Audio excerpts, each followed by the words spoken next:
शुरू। मानो तो मौज है वरना समस्या तो हर रोज है।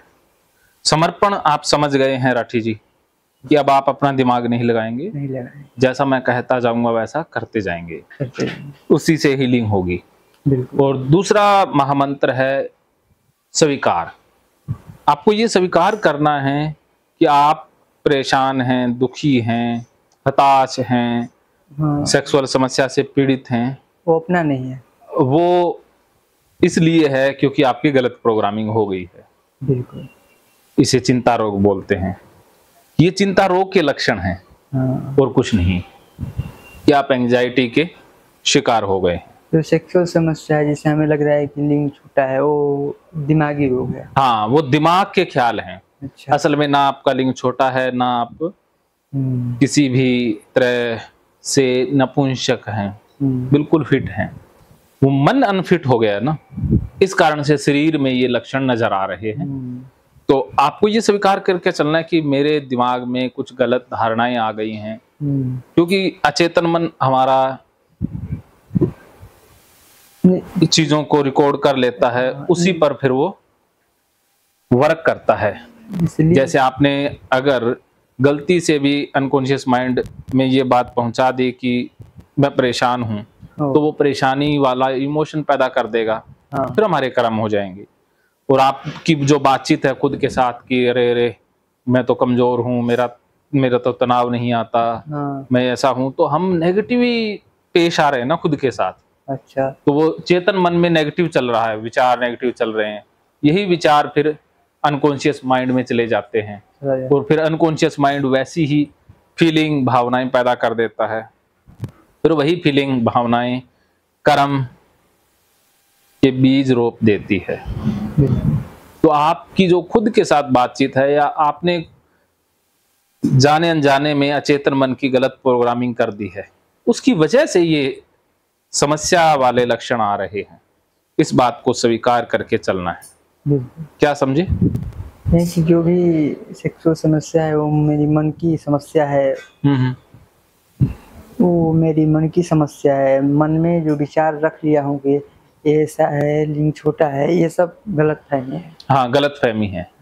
क्योंकि ना तो कोई छोटा होता ना बड़ा होता, सब कुदरत की देन है ना। बिल्कुल बिल्कुल। हाँ, तो कोई भी थोड़ा बहुत आकार में फर्क होता है, लेकिन उससे बाप बनने में कोई परेशानी नहीं आती, और जो औरत को संतुष्ट करने में उससे कोई लेना देना नहीं। अर्थात लंबाई का मैटर तो औरत के लिए होता ही नहीं है। ये तो जो वीडियो में या गलत भ्रामक जानकारियां फैलाई गई, ठीक चलते सोच बनाई गए यार। हाँ, तो बस हम ये सोच सोच के परेशान हो जाते हैं। तो आपकी जो समस्याएं हैं वो गलत प्रोग्रामिंग की समस्याएं हैं। अचेतन मन की अभी तक गलत प्रोग्रामिंग हो रही थी। क्योंकि अपने लिंग के प्रति तो मैं उदासी हूँ, जब भी हूँ तो मन में ये चीज बैठती चली गई।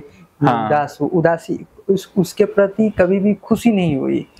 खुशी नहीं हुई तो क्या बचा? उदासी हुआ तो मन में वो बैठता गया, समझ में आ गया। तो अब हमने सोचना उल्टा कर देना है कि मैं एकदम फिट हूँ, मैं एकदम पावरफुल हूँ, मैं कर सकता हूँ, मेरी मेमोरी भी तेज है। तो ये बातचीत हम खुद के साथ करेंगे, फीलिंग के साथ, महसूस के साथ, तो अचेतन मन में ये चली जाएंगी और फिर अचेतन मन स्वीकार कर लेगा, तो फिर कर्म हमारे वैसे हो जाएंगे। तो अचेतन मन ने अब गलत स्वीकार कर लिया है, क्योंकि उस तक हमने गलत पहुंचा दिया है ना। जैसे आप जो मशीन है, अचेतन मन एक बहुत पावरफुल मशीन मानो। अब मशीन को आप जो कमांड देंगे वो करेगी ना। अब गाड़ी है, चाहे उसे सड़क पर चलाओ, चाहे उसे पेड़ के अंदर ठोक दो, गाड़ी तो रोकने वाली नहीं है ना, वो मेरे हाथ में। हाँ, आपके हाथ में है। तो उसी तरह से हम चेतन स्तर से निर्देश गलत दे देते हैं अचेतन स्तर पर, तो उसमें अचेतन मन का रोल नहीं है। वो तो चेतन ने, बुद्धि ने हमारी गलत जानकारी भेज दी है। तो बुद्धि विवेक चेतना को हमने फिर से सही करना है कि भाई जो मैं आज तक सोच रहा था उनका सच्चाई से लेना देना नहीं है। वो आसपास से गलत धारणाएं हैं और उन पर विश्वास करने की जरूरत नहीं है। बिल्कुल। सच्चाई ये है कि आप एकदम फिट हैं और आप मोटे भी हो सकते हैं। तनाव लेने की जरूरत नहीं है, ये दुनिया गोल है।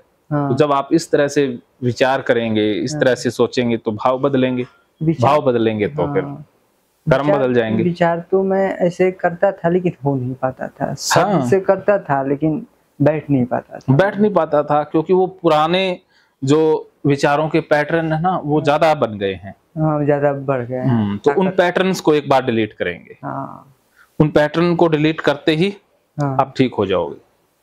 तो वो जो प्रकृति के नियम वाला कंसेप्ट है वो बताने से पहले हम आपके पैटर्न डिलीट करेंगे। हाँ। तो आप ऐसे हाथ करिएगा, हाँ, आंखें बंद कर लीजिएगा, पूरे शरीर को ढीला छोड़ दें, पूरे शरीर को ढीला छोड़ दें। अब दोनों हाथों में एक खिंचाव शक्ति पैदा हो रही है, दोनों हाथ एक दूसरे के करीब आ रहे हैं, अपने आप करीब आते जा रहे हैं सहज रूप से। दोनों हाथ और ज्यादा तेज गति से पास आ रहे हैं, दोनों हाथ एक दूसरे के समीप आते जा रहे हैं, और ज्यादा समीप आते जा रहे हैं, बहुत समीप आते जा रहे हैं। आप जितना रोकने का प्रयास कर रहे हैं और ज्यादा समीप आ रहे हैं, आप जितना दूर कर रहे हैं वो और ज्यादा नजदीक आ रहे हैं, और ज्यादा नजदीक, बहुत नजदीक, अब और ज्यादा नजदीक। इनकी गति तेज हो गई है, और ज्यादा गति तेज, बहुत गति तेज। अब मैं 1 से 10 तक गिनूंगा, मेरे 10 कहते ही हाथ अपने आप चिपक जाएंगे। 1 2 3 4 5 6 7 8 9 और 10 चिपक गए। वेरी गुड, हाथ टच हो गए। आंखें खोल लें, आंखें खोल लें, बैठ जाएं आराम से।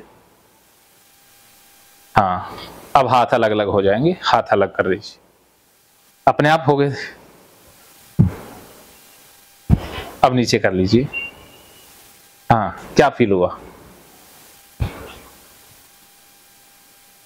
तो ऐसा अभी कुछ नहीं हुआ। हाँ, हाथ नजदीक कैसे आए? हाँ, सोच रहा था। अपने आप आ रहे थे? मतलब कि आने से पहले मेरे मन में विचार चल रहा था कि मैं भी देखूंगा कैसे हो जा रहा हूँ मैं हिप्नोटाइज, ऐसे मन में ख्याल आ रहे थे। हाँ। लेकिन जब आप बोलने लगे तो ऑटोमेटिक हो गया। तो अब आपने सोचना नहीं है, देखो कैसे होगा, क्या होगा, इस चेतन मन का आने से पहले भी। हाँ, मैं समझता हूँ, हो जाता है।